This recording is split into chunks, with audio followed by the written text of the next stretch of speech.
Assalamualaikum warahmatullahi wabarakatuh.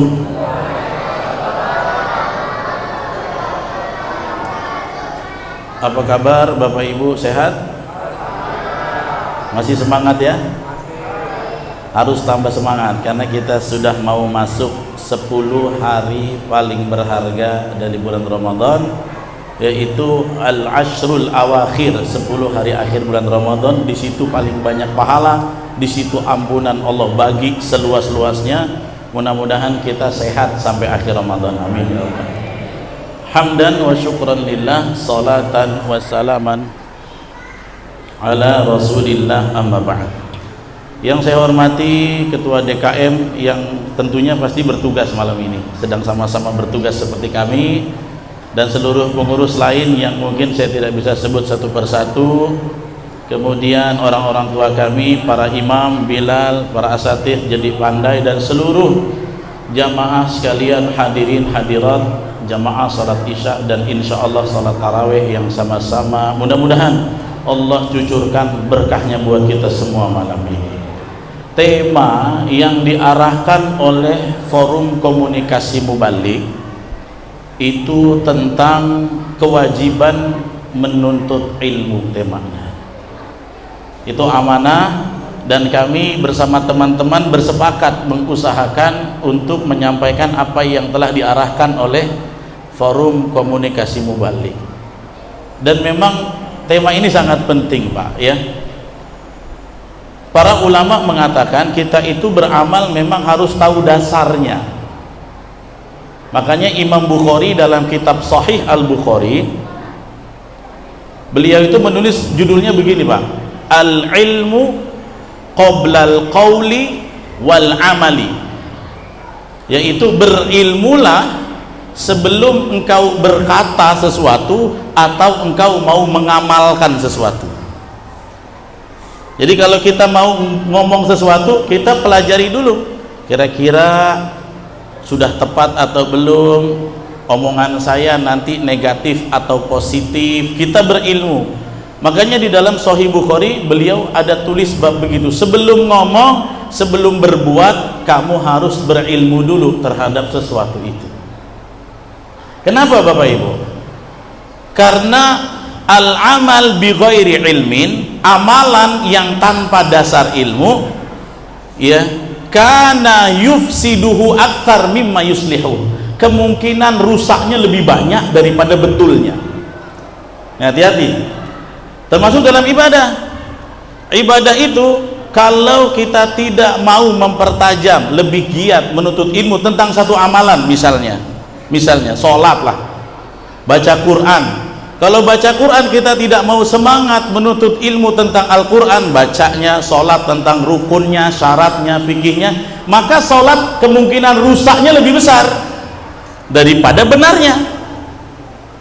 Itulah kedudukan ilmu, karena yufsiduhu aktsar, tingkat kerusakannya, probability-nya itu lebih besar daripada benarnya. Makanya di dalam Islam kita juga diajarkan, ayo kaji dan ngaji dulu, baru pengamalan kita akan lebih lengkap dan sempurna. Itu penting, ilmu itu penting. Bapak Ibu sekalian, yang menyelamatkan kita di akhir zaman sampai hari kiamat nanti ilmu. Ilmu itulah yang mendatangkan amal. Kita ini kan mau semangat beramal sesuatu karena kita tahu ilmunya. Kenapa Bapak Ibu semangat sholat sampai malam hari ini? Karena apa? Anda sudah tahu fadilahnya, Anda telah berilmu tentang keutamaannya, maka ada dorongan motivasi. Itulah pentingnya ilmu. Selain untuk numbuh semangat, ilmu juga bisa menjadi benteng. Macam mana kita mengamalkannya, jangan sampai keliru, jangan sampai salah. Saya mau ceritakan 2 kisah, mudah-mudahan gak terlalu panjang.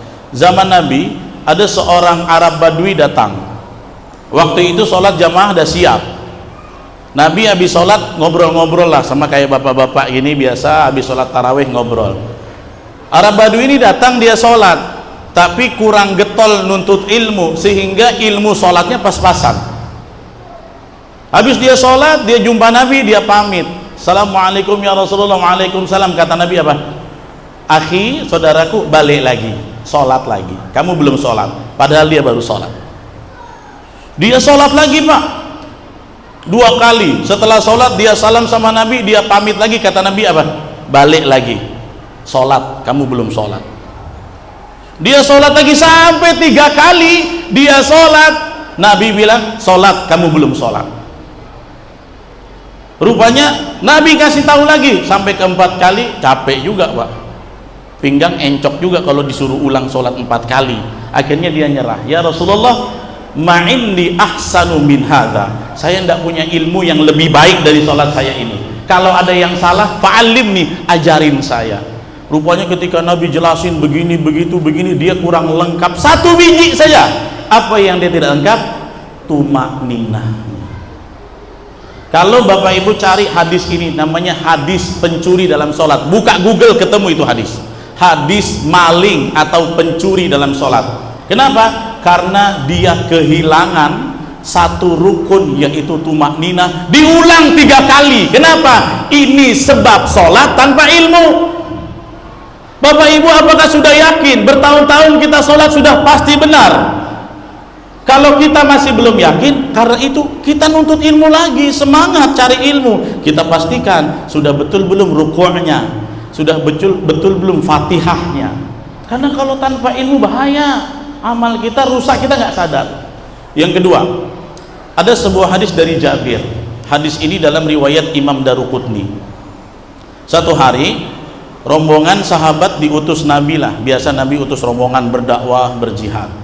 Sampai di perjalanan ada satu sahabat, kata Jabir, dia kena lempar batu. Ya, fajaroha ala roksihi, di kepalanya terus ada bocor Pak, kena lempar batu waktu jihad, jadi bocor di sininya, bocornya temuka tenganga.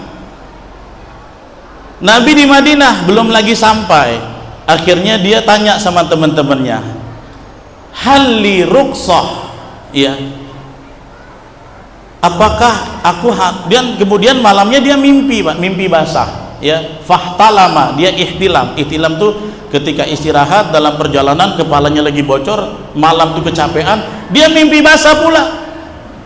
Akhirnya dia bilang, tanya sama kawan-kawan yang lain, gimana kira-kira saya ada rukhsah nggak untuk tidak usah mandi wajib? Kenapa? Ini kepala saya lukanya menganga. Maka kata sahabatnya yang berkata tanpa ilmu, mana jidulaka rukhsatan, gak ada keringanan buat kamu, kamu harus tetap mandi. Akhirnya apa yang terjadi Pak? Faghosala famata, ketika dia mandi, airnya masuk ke dalam aliran kepalanya, mati ini orang. Sampailah ke Rasulullah, diceritakan kepada Nabi. Rupanya Nabi bilang apa? Apa yang kalian lakukan sampai mati dia ya Rasulullah? Begini, begini, begini. Kata Nabi apa? Qatalu, kalian bunuh dia. Qatalahumullah, nanti kalian bisa dibinasakan Allah. Kenapa? Karena kalian telah berkata tanpa ilmu. Ya, makanya Nabi bilang, fa innama syifaul qayyi as-su'al, sesungguhnya obat dari kebodohan adalah bertanya kepada ahli ilmu. Obat dari kebodohan adalah ilmu. Terus Nabi jelaskan, yakfihi bitayammum, kalau orang seperti ini tidak mesti mandi wajib, dia cukup tayamum. Ya, setelah dia bertayamum, wa yu'si, kemudian dia perban luka mengangaknya, jangan disiram air, tapi di air percik di tangan diusap, kata Nabi. Itulah cara wudhu atau mandi wajib buat orang yang al-jurha, sedang luka, apalagi lukanya menganga. Ya, makanya kata Nabi, itulah kalian bercakap tanpa ilmu. Jadi Pak, nuntut ilmu agama itu wajib, mesti. Kita jangan sembarangan deh, ya Pak, jadi imam sholat ini nggak gampang Pak. Saya dulu waktu masuk pesantren tahfiz Quran, Al-Fatihahnya 5 hari. Waktu di Tanjung Pinang saya remaja udah jadi imam kemana-mana, udah paling paten kata saya. Pas saya datang ke markas ilmu Al-Quran, 5 hari aku punya Al-Fatihah. Hari ke-6 hampir balik saya. Kenapa? Al-Fatihah aja 5 hari, macam mana Al-Baqarah gitu kan. Rupanya cetakan bacaan saya, karena nggak ada gurunya dulu di Tanjung Pinang, banyak kelirunya. Akhirnya hari ke-6 sudah dibetulkan, hari ke-7, hari ke-8 sampai 1 bulan saya perbaikan bacaan, alhamdulillah bisa lanjut menghafal Quran. Jadi nggak gampang Pak jadi imam di depan nih. Salah-salah nanggung di semua orang banyak. Kita belajar sampai bertahun-tahun. Kenapa? Karena pentingnya ilmu untuk mendampingi amalan kita. Maka Bapak Ibu nuntut ilmu tuh nggak nunggu, nggak harus muda, enggak. Selama masih hayat di kandung badan, masih ada umur, nuntutlah ilmu. Ilmu apa? Ilmu Al-Quran, ilmu fikih, ilmu sholat. Rajin-rajinlah melengkapi kehidupan kita dengan ilmu. Mudah-mudahan amal kita makin berkualitas.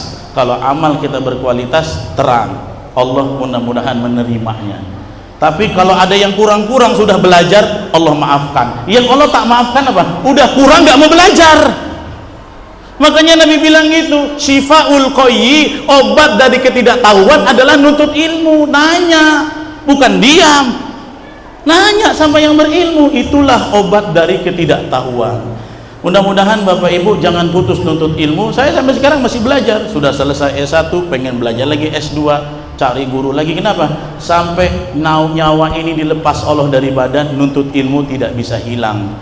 Itu kewajiban kita sebagai seorang mukmin. Demikian, mudah-mudahan Bapak Ibu sehat selalu sampai akhir Ramadan, dan mudah-mudahan semua ibadah kita menjadi amalan yang mutakabbalan, yang diterima oleh Allah Subhanahu wa taala. Kurang lebihnya saya mohon maaf, khilaf dan silap mohon dimaafkan. Wallahu muwaffiq ila aqwamit thoriq. Assalamualaikum warahmatullahi wabarakatuh.